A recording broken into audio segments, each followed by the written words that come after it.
What's going on, everyone? Welcome to another exciting episode of FORNEVERNEWS!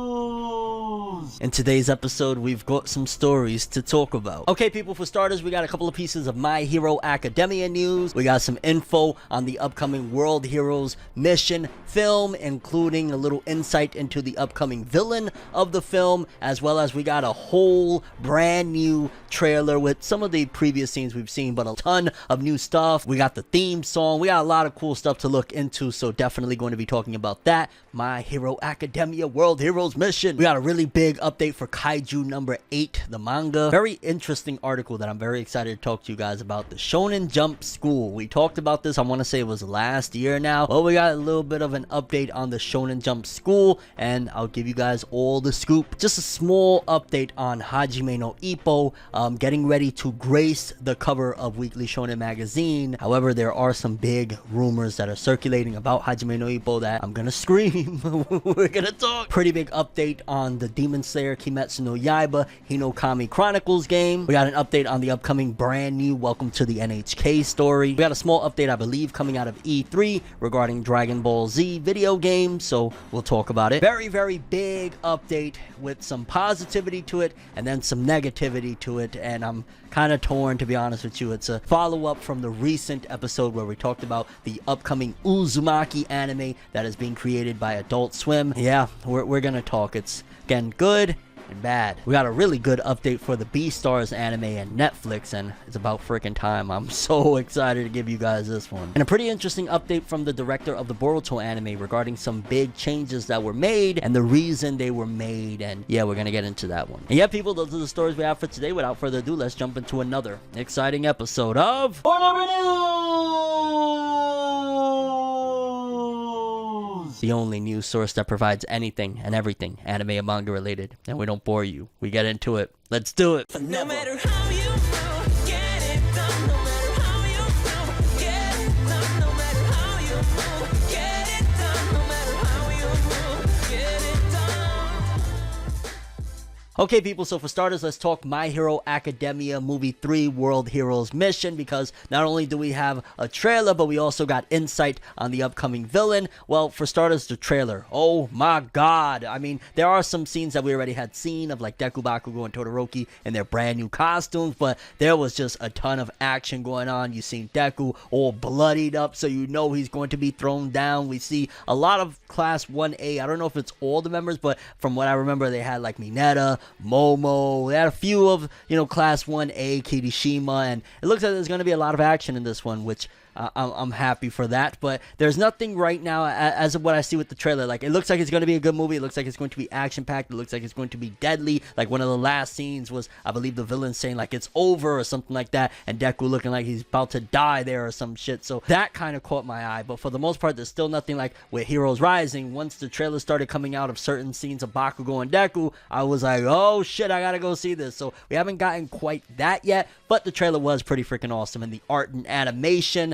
woo! And I'm kind of glad that it didn't make the anime right now that's going on, the season of anime, season 5 of My Hero, suffer, because for the most part, from what I've seen with Class 1A versus 1B, like, there hasn't been any dips in animation or art or anything like that, so they didn't make the anime season suffer for this film. Hopefully we can say the same about the second half of the anime with the, My Villain Academia. But this trailer, it looked awesome. Overall, so far, it looks like it's action-packed. It looks like there's a villain, but there's not anything like, a dramatic thing like, oh my god, teasing a death or some crazy shit like that to kind of entice people. We'll see where it goes. Again, I'm excited for it. Don't get it twisted, but it's just like, okay, it looks cool. What is there to really draw me in? Hopefully they bring more details as we get closer to release, because I want to say we're like 2 months out from the Japanese theatrical release. And then a little insight onto the villain. We got an article that says My Hero Academia World Heroes Mission film cast Kazuya Nakai as new villain. And if I'm not mistaken, isn't that Zoro's voice actor from One Piece? Holy shit. The official website for My Hero Academia, the movie World Heroes Mission, the third anime film in the franchise, revealed on Tuesday that it has cast cast Kazuya Nakai as Flecked Turn, character romanization not confirmed, the leader of an organization that threatens the world.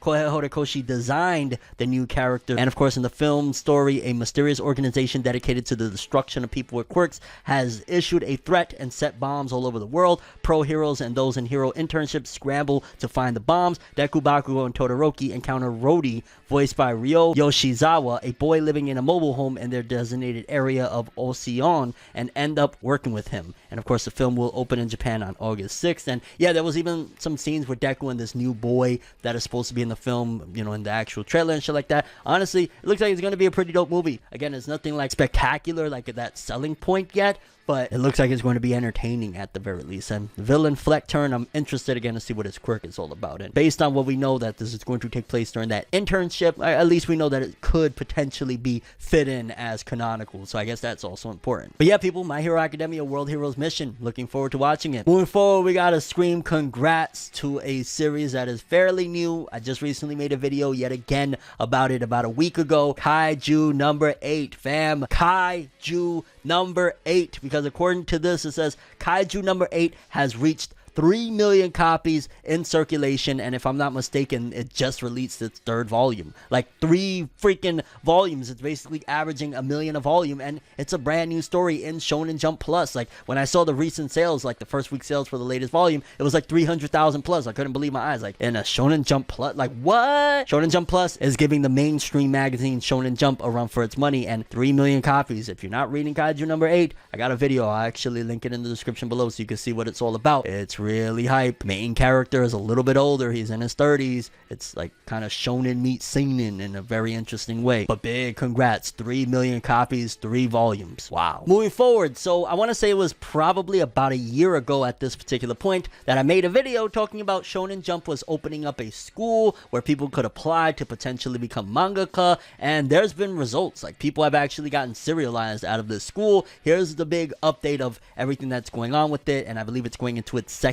year now. Shonen Jump School is now open and recruiting students for its 2nd year. The first year of this mangaka school has resulted in 9 serial debuts and 24 one-shots published in magazines like Weekly Shonen Jump, Jump Square, Shonen Jump Plus app, Maga Poke, Hanatoyome, and Monthly Spirits. Miura Koji, mangaka of Blue Box, is one of the graduates from Shonen Jump School's 1st year. Miura recommends the school to any mangaka learn different stuff regarding genres such as battle, gag, or sports, and says the most memorable lecture was one by Yusei Matsui. If I'm not mistaken, is that the author of Assassination Classroom? I want to say so, but I'm not 100%. For this year, the following mangaka will be giving lectures: Tsukura Yuto from Shokugeki no Soma, Yokoyari Mengo from Oshi no Ko, Tatsuki Fujimoto from Chainsaw Man. I would go just to hear this man speak. Yuji Kaku from Jigoku Raku, that was a pretty big one, and Kagami Takaya from Seraph of the End, another very, very accomplished author. And man, I'm not gonna lie, if I was able to get up in that jump school, get me an artist, we pull a Mutoa Shirogi a la Bakuman, yo, we would make some magic, fam. Like,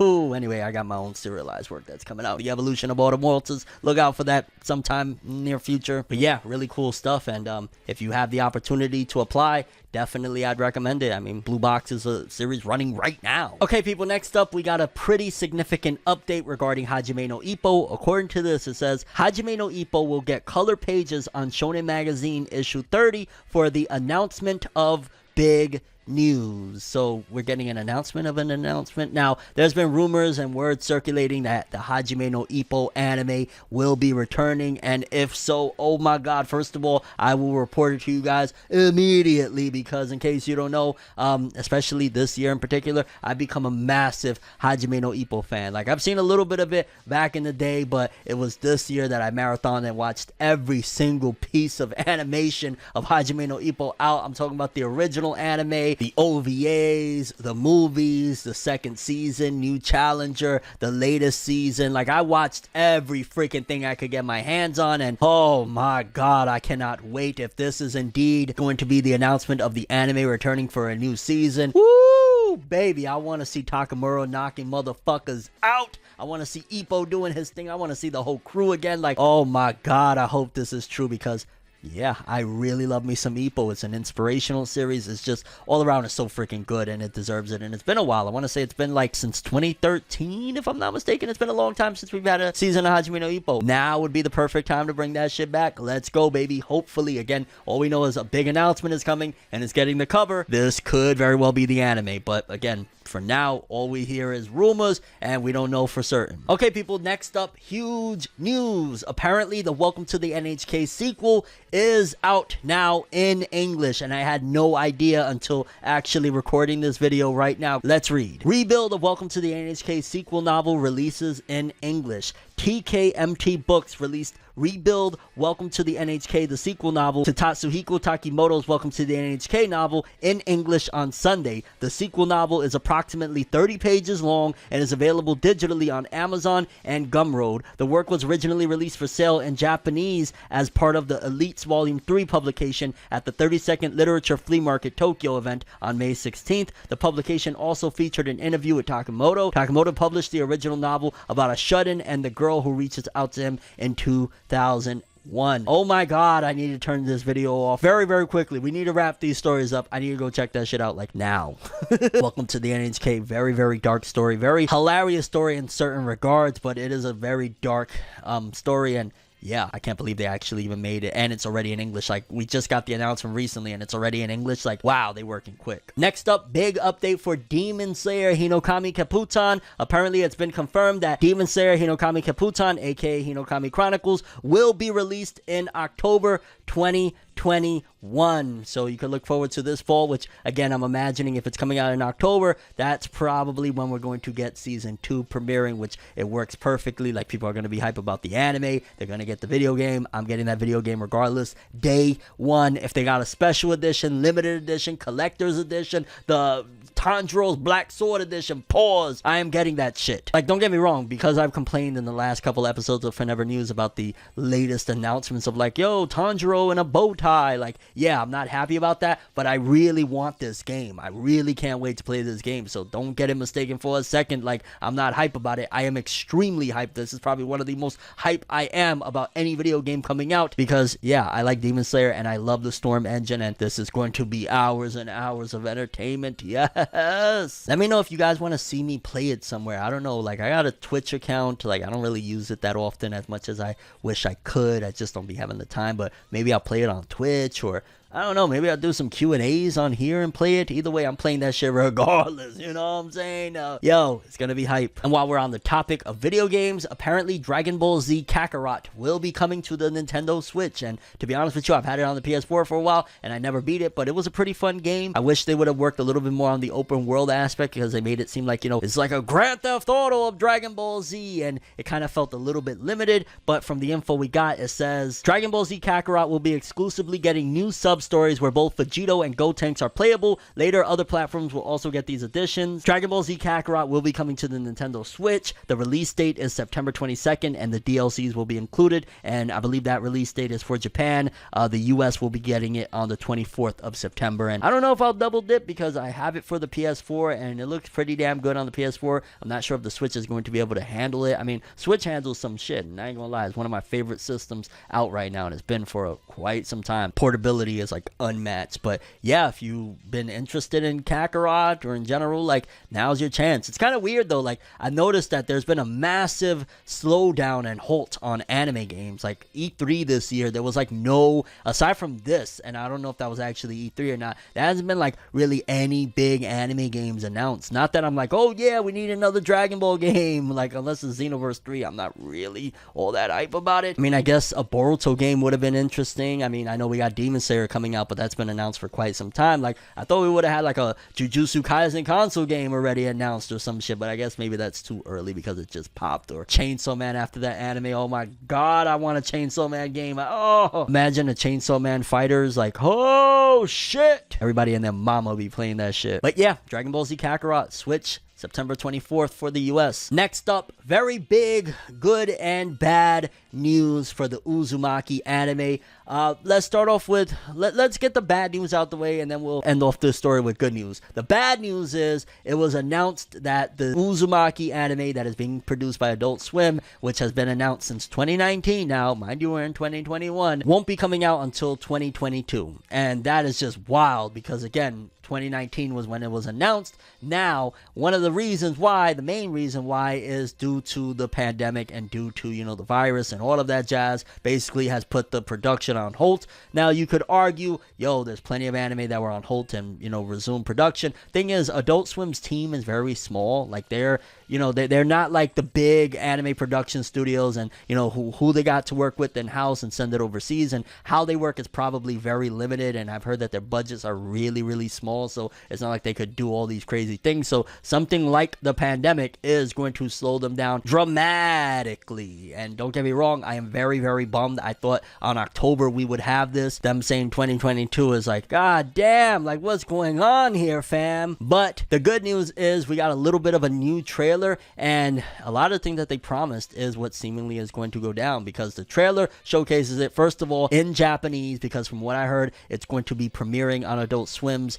Toonami in Japanese. It was in Japanese. And another thing that they said, it would be in black and white, looking like the manga coming to life. It is in black and white, and the animation did look, from the small little trailer we got, pretty fluid, and it felt very creepy and eerie. If you don't know about Uzumaki, it is one of the scariest, one of the creepiest, one of the weirdest, one of the, I don't know if you say thought-provoking stories out there, manga out there, and it looks like the manga coming to life. So it looks good from the little trailer we got, but it is so disappointing that now we gotta wait till 2022 when, you know, okay, it was premiered 2019, we had a trailer, I did my reaction. 2020, pandemic hit, boom, nothing. 2021, pandemic still going on, things have been lightening up, but they probably are just getting back into production now. Like, that's my guess. Like, they just maybe started to get the wheels going again. And while it looks good, we gotta wait some more, and I thought October would be the dates, but no. Either way, whenever that shit drops, I will be watching, because one thing I can say is Adult Swim doing things like that, premiering Japanese anime in Japanese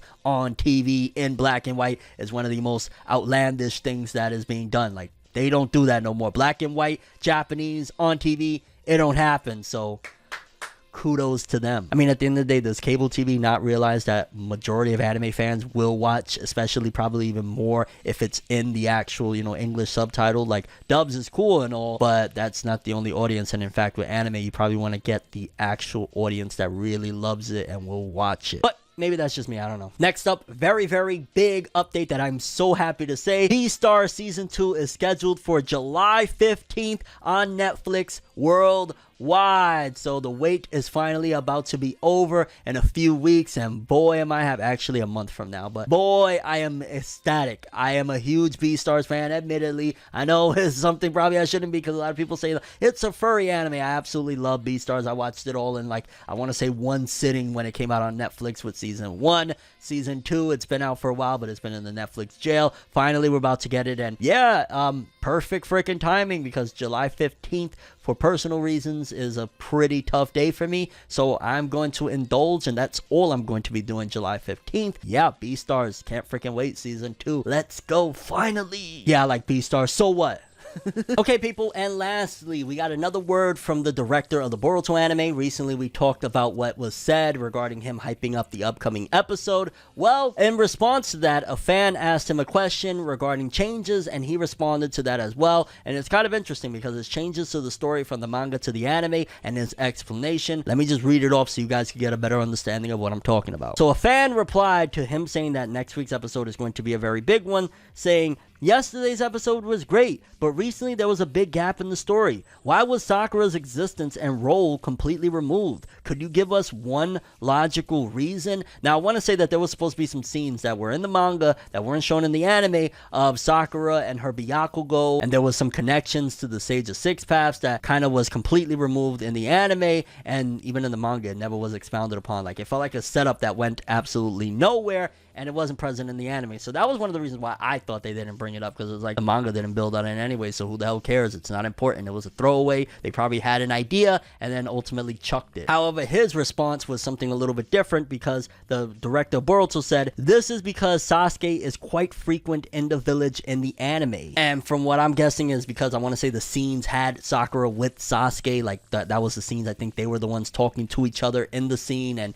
I'm guessing why he's saying that is like, yo, there's been plenty of scenes with Sakura and Sasuke. In fact, it's not like a rare thing, because in the manga, it seems like he just goes away for years at a time, months at a time. They're never really together. However, in the anime, he's actually home quite often. Like, he's not the asshole that he is in the manga of like never coming home, like, yo, bitch, here's a pigeon with a letter, be happy with that. Like, that's not what goes on in the anime. He's home with his family pretty frequently. So like, it isn't a big deal to see them together as it is in the manga and the anime, because we just, a few episodes ago they were training together and shit like that. And a fan replied, "To be honest, I appreciate you taking the time to respond and give light to all those seeking for answers, but I just wish the team will stay true to the manga. Hope that we all see Sakura as part of the story in the anime and never forgotten." And he replied, "I haven't forgotten, so don't worry." Which, yeah, we're gonna see more Sakura. Honestly, the anime has done, and I can't even believe people are complaining about Sakura in the anime, because I felt like the anime has done wonders for Sakura. Like, this is the best Sakura has ever been in all of Naruto Shippuden. Boruto is like, she was made to be a mom. If you look at her relationship with Sasuke, she's almost treated Sasuke on a motherly shit, being like, you know, unconditional with him. So seeing her in Boruto with Sarada and everything, this is what she was made for. This is golden, and the anime has done tenfold that. She is great in the anime. So them complaining, I'm kind of like, huh? I don't know. Curious what you guys think about that one. If you're a manga reader that's watched the episodes and saw that they didn't have Sakura in it, what's your take on it? I mean, I didn't really care, because she's had some great moments already, and I'm sure they're going to add more later on down the road. But yeah, people, those are the stories we have for today. I'm curious what you guys think. My Hero Academia World Heroes Mission trailer alongside the info on the villain. Again, looks like a dope trailer. I'm looking forward to it. It's not the most exciting thing in the world, because it wasn't anything that really hooked me, but it looks pretty damn good, and the art and animation look crazy good. Kaiju number 8, 3 million copies. Hype. I'm really happy for them. Shonen Jump School now open. If you have a way to get in, I would recommend it. Ippo getting the cover. I pray that that's the anime return, please. Demon Slayer confirmed October, the Hinokami Chronicles video game. Oh my god, I'm gonna play the shit out of that. New Welcome to the NHK, already released in English. I'm definitely going to be checking that out. Dragon Ball Z Kakarot hitting the Switch. I don't know if I'll pick that one up. I have it on the PS4. Uzumaki being pushed back to 2022 alongside a trailer. Again, I'm very disappointed on the 2022, because I really want to see this shit. But the trailer, the animation looked fluid, and it's in Japanese, and it's in black and white. That is so interesting to me. Beastars, July 15th, Netflix. I will be sitting there watching the shit out of that. And the Boruto director regarding the changes of the anime with Sakura and Sasuke. I don't see it's a big deal. Sakura actually rocks in the anime, and I can't even believe I'm saying that shit, but she was made to be a mom, and the anime shows that. And your thoughts on any of the stories we covered in today's episode. But that is all I have for this one. Thanks for watching. I hope you enjoyed. If you liked anything I had to say or enjoyed the video, drop me a like. I'd greatly appreciate it. And if you want more from me, make sure to subscribe. Follow me on Twitter, Instagram. Hit that bell to get all notifications. And if you want to follow any of my other social media, links in the description below. I'm ForneverWorld, and as always, people, have an awesome day. And remember the golden rule: anime and manga for life. Boom. Have an awesome day. Peace in, and you guys just watched another episode of ForneverNews. Have an awesome day.